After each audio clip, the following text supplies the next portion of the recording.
नमस्कार, स्वागत है आप सभी का एनएफ न्यूज पर। मैं हूं आपके साथ रोहित। इस वक्त भारत में खूब हंगामा मचा है क्योंकि 104 भारतीयों को अमेरिका ने वापस भेज दिया है और जिस तरीके से तस्वीरें आई उसको लेकर सदन में भी खूब हंगामा मचा, बवाल काट दिया गया और कहा जाने लगा क्या यही भारत और अमेरिका की दोस्ती है, मोदी और ट्रंप की दोस्ती यही है।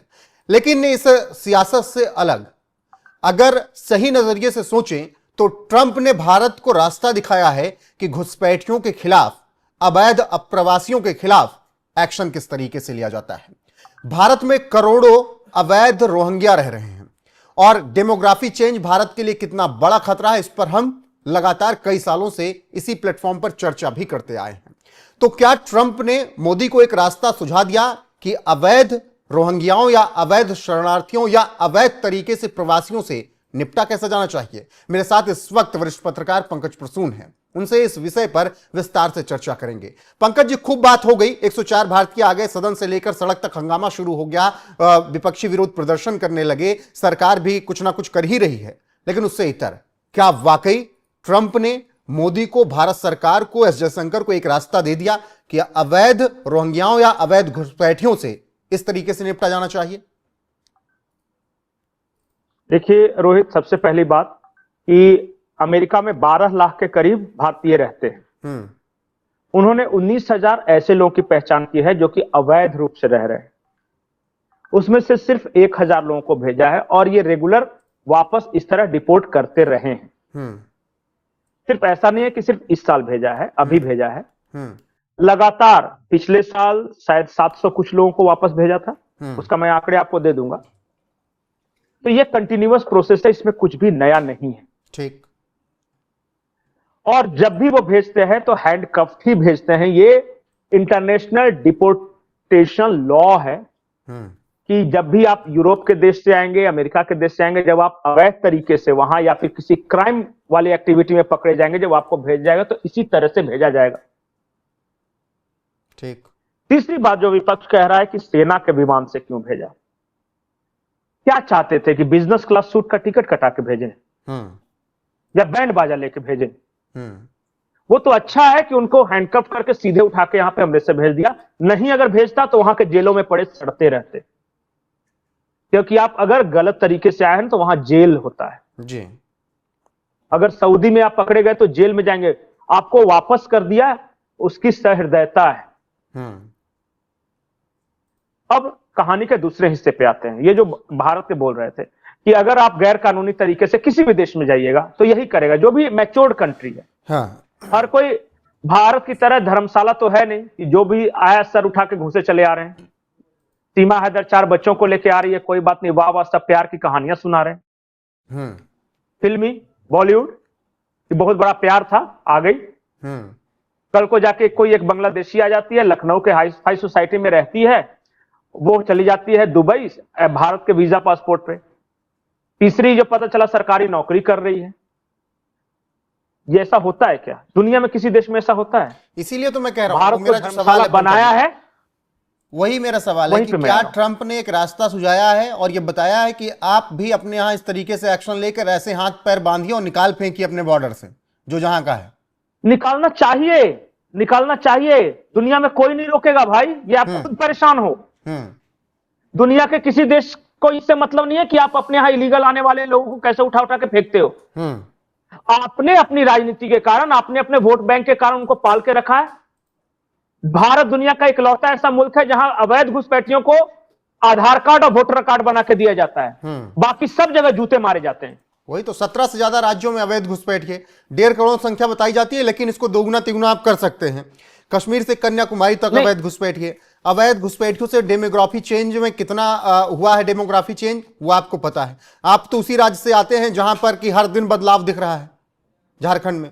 नहीं, सामने दिख रहा है, आते हैं। अब यहां के लोकल लोग बताते हैं कि ये तो उस पार से है। उस पार का जब भी आप सुनिएगा तो उस पार मतलब बांग्लादेश के बारे में बोलते हैं।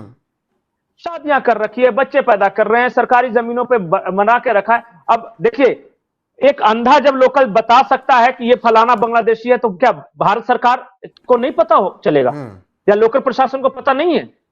सब पता है। अपने स्वार्थ, अपने वोट बैंक के कारण उन्हें पाला गया, पोसा गया, बसाया गया। और चीजों को कॉम्प्लेक्स बनाया गया।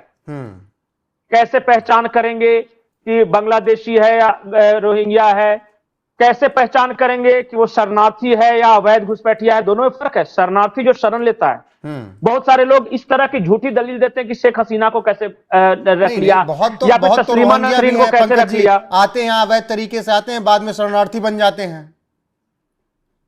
दिल्ली के हर इलाके में आप जाइए। नहीं, शरणार्थी और घुसपैठियों का फर्क समझिए।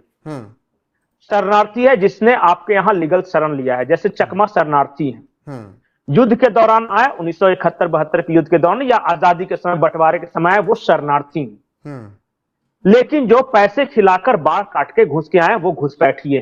नहीं, मैं वही कह रहा हूं, कई तो ऐसे घुसपैठिए आते हैं, बंगाल में शरणार्थी है, बंगाल में घुसे घुसपैठ करके, लेकिन बाद में अपना जुगाड़ लगा के वो शरणार्थी अपने आप को दिखा देते हैं। मैं उसकी चर्चा कर रहा हूं। उनका आधार बन गया, उनका सब कुछ बन गया, फिर बाद में उन्होंने अपने आप को रजिस्टर करवा लिया। आप मानेंगे केवल 14,000 शरणार्थी हैं जो कि रजिस्टर्ड हैं गृह मंत्रालय में? इतने हो सकते हैं केवल? नहीं, तो सिर्फ शरणार्थी उतने ही हैं, बाकी इलीगल है, वो घुसपैठिए हैं। जो अभी अपने आप को शरणार्थी के रूप में रजिस्टर्ड कराना चाहते हैं, वो बता सकते हैं कि कब आए, कहां पे उनका परिवार था, कहां गांव था, कौन रह रहा है, किस वजह से आए, यहां पे कहां आके कहां पे रहे। वो बहुत सारे उसका तरीका है। मैं बार बार बोलता हूं, कोई भी देश शरणार्थियों को, रिफ्यूजीज को नहीं निकालता, वो इन्फिल्ट्रेटर्स को निकालता है। भारत में शरणार्थी और रिफ्यूजी में कंफ्यूजन पैदा कर दिया गया। मतलब वो रिफ्यूजी और इन्फिल्ट्रेटर्स में, या शरणार्थी या घुसपैठियों में। देखिए 1972-73 ये सब जब तक होता रहा तब तक तो वो शरणार्थी थे, क्योंकि युद्ध काल था वो। उसके बाद जो भी आए वो घुसपैठिए है। समझिए इस बात को। बिल्कुल। लेकिन अब बताइए भंडारा फिर कब बंद होगा? ये भंडारा कब बंद होगा भारत का, कि जो आए भैया चाहे घुसपैठ करके आओ, चाहे शरणार्थी आओ? भारत में बंद होगा या नहीं होगा, उसके लिए सबसे पहले तो एक यहां के नागरिकों का एक रजिस्टर बनाना पड़ेगा कि कौन यहां का नागरिक है।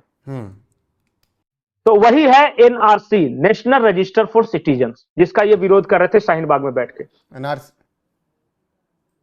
हाँ, वही रजिस्टर बनाना है कि पहले ये तो तय हो जाए कि इतने लोग हैं यहां, भारत के लोग हैं, ये रह रहे हैं। तब जब कोई रजिस्टर नहीं बनेगा तो पता कैसे चलेगा कौन आया कौन गया? तो पहला स्टेप वो है कि पहले पहचान कि कौन हमारे यहां के नागरिक हैं। जब पहचान हो गई तो पता चलेगा कि उसमें से कौन शरणार्थी के रूप में आया है, दूसरा स्टेप। और तीसरा स्टेप, जो बच गए उसको उठा के फेंक दो, जो होगा देखा जाएगा। पहले तो ये भी हम सोचते थे कि शेख हसीना की सरकार है, हमारा संबंध खराब हो जाएगा। अब मोहम्मद यूनुस की सरकार है, उठा उठा के फेंको उनको, कौन रोकने वाला है? तो भगाना होगा। और अगर इस देश को तरक्की करनी है उनको नहीं, उससे भी पहले सबसे पहले तो चेक करना होगा कि आए ही नहीं। बिल्कुल चेक करना होगा। वो तो तस्वीरें पंकज जी आपने देखी कि किस तरीके से बंगाल में घुस के चले आ रहे हैं, किस तरीके से तार के नीचे से। मैं कह रहा हूं कि जो लोग विरोध कर रहे हैं, सदन से लेकर सड़क तक जो विरोध कर रहे हैं, जी, मैं शर्त लगाता हूं, जिसको ये लगता हो कि बांग्लादेश के रास्ते आज घुसपैठ नहीं हो रही है, मेरे साथ चले, मैं बांग्लादेश के भूभाग में आपको घुसा कर दिखा देता हूं। इससे बड़ा मैं क्या बात बोलूं? उधर के भी लोग आते हैं। लेकिन इधर वाले जाना ही क्यों चाहेंगे? बांग्लादेश, सबसे बड़ी बात यही है। नहीं, इधर वाले नहीं जाते, बहुत नहीं, कभी कभी जाते हैं। वो बहुत तरह का वहां कारोबार है ना, ड्रग्स का कारोबार है, तो गौ तस्करी का धंधा है, लड़कीबाजी, वहां से बहुत सारे इधर आते हैं, इधर से वहां ले आते हैं। मतलब मैं कितनी बात बताऊं, सारी बात बताऊंगा। चलिए कभी ग्राउंड रिपोर्ट करने बांग्लादेश बॉर्डर पे, और वहां के गांव के कहानियों, किस्सों को आप सुनिए, सारी चीजें पता चल जाएगी। लोग जाकर दिखा दे कि ये देखिए यहां से आता है। और बांग्लादेश के ब्लॉगर्स ने तो दिखाया है, बाकायदा वीडियो बना बना के कि देखिए हम अभी बांग्लादेश में हैं, और हम देखिए कैसे पाइप के रास्ते घुसते हैं, देखिए अब हम भारत में आ गए। ये वहां का शो किया है भाई। वही मैं कह रहा हूं, जो राजनीति कर रहे हैं, राय नहीं है, जो राजनीति कर रहे हैं, कल को तो वो अगर भारत से अवैध घुसपैठियों को भगाया जाने लगेगा, तब तो उस पर भी चिल्लाना शुरू कर देंगे, जैसे अभी अमेरिका ने भेजा है। तो हाँ, मानवाधिकार, उनका, वो भी इंसान है, उनकी भी जिंदगी है। अब देखिए, अभी चिल्ला नहीं रहे क्या कि अरे भाई अमेरिका ने अवैध घुसपैठियों को क्यों भगा दिया? क्यों नहीं भगाएगा? जो भागे गए थे यहां से, जो दलालों को पैसा दे गए, उन दलालों की पहचान आज तक की कि कौन ऐसे हैं जो इलीगल तरीके से भारतीयों को वहां ले जा रहे हैं? कितने होंगे संख्या में? 100, 200, 500, 1000, 2000, 5000, 10,000? 10,000 से ज्यादा दलाल तो नहीं होगा। उन 10,000 लोगों को चेक करो, यहां से जाना बंद हो जाएगा इलीगल। दूसरी बात कि जो इलीगल गए थे, कह रहे हैं आज बहुत कहानियां सुना रहे हैं कि खेत बेच के गए थे, आपको पता नहीं था कि आप गलत तरीके से जा रहे हैं? पता था कि नहीं पता था? आपको सब पता था कि डंकी रास्ते से जा रहे हैं, लेकिन फिर भी आप गए। इस वजह से गए क्योंकि आपको लगता था कि कहीं पकड़े नहीं जाएंगे, भारत है, छुप जाएंगे वहां की जनसंख्या में, वहां का कानून सख्त है, पकड़े गए। अब किस बात का रोना? तीसरी बात, एनआरआई बन के आएंगे बाबू साहब हमारे। आप जाइए गुजरात में चले जाइए, पंजाब में चले जाइए, हरियाणा, उत्तर प्रदेश से कुछ हिस्सों में चले जाइए, एनआरआई बनने का गजब क्रेज है। भले खुद में कुछ मेरिट नहीं है, 10वीं फेल हो, लेकिन खेत बेच के जाना है अमेरिका ही। अरे भाई, अमेरिका तुम जैसे गधों को लेता क्यों है? क्यों लेगा?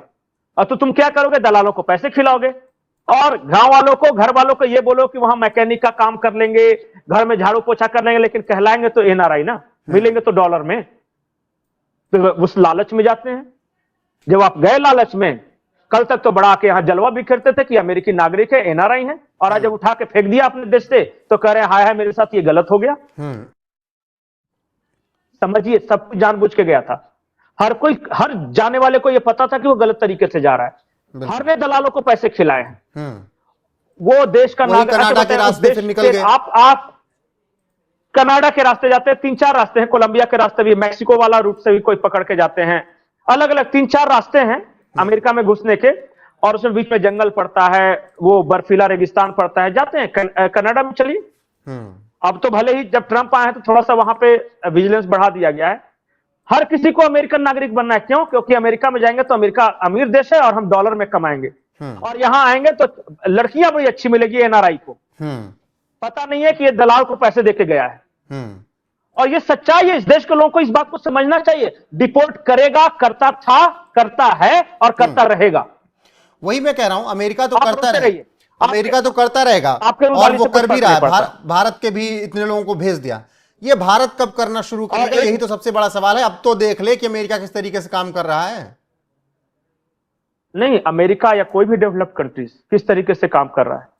आपने अपने देश को खुद ही थर्ड वर्ल्ड कंट्री बना के रखा और कह रहे हैं कि हम आर्थिक सुपर पावर हो गए। अरे, सबसे पहले आप अपने नागरिकों की पहचान तो कर नहीं सके। कौन आपका नागरिक है, कौन घुसपैठिया है, और बनेंगे सुपर पावर।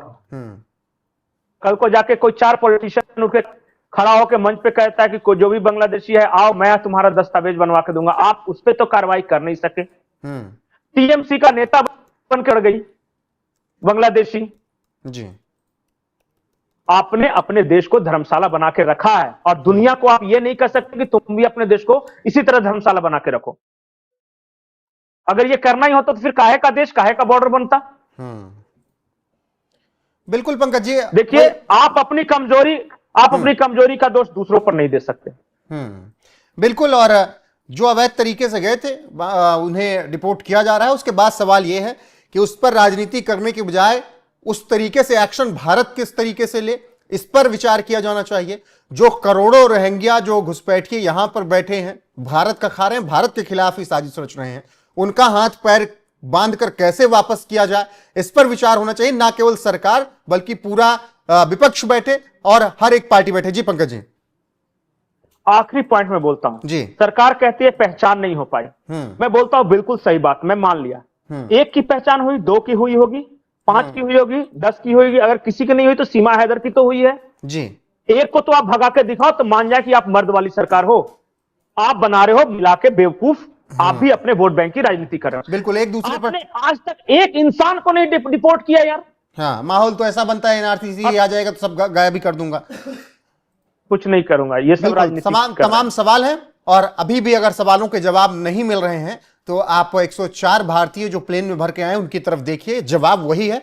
उसी तरीके से आपको भी एक्शन लेने की जरूरत है, राजनीति करने की बजाय, ताकि देश सुरक्षित रहे और घुसपैठियों को जहां से आए हैं वहीं उनकी मान में उनको भेज दिया जाए। फिलहाल पंकज जी, आपका बहुत बहुत शुक्रिया इस चर्चा में जुड़ने के लिए। बाकी दर्शकों की राय क्या है? अमेरिका ने जो किया वो सही किया? क्या भारत को भी इसी तरीके से एक्शन लेना चाहिए, घुसपैठियों को भगाना चाहिए किसी भी हालात में? कमेंट में अपनी राय हमें जरूर बताएं और बने रहें हमारे साथ। नमस्कार।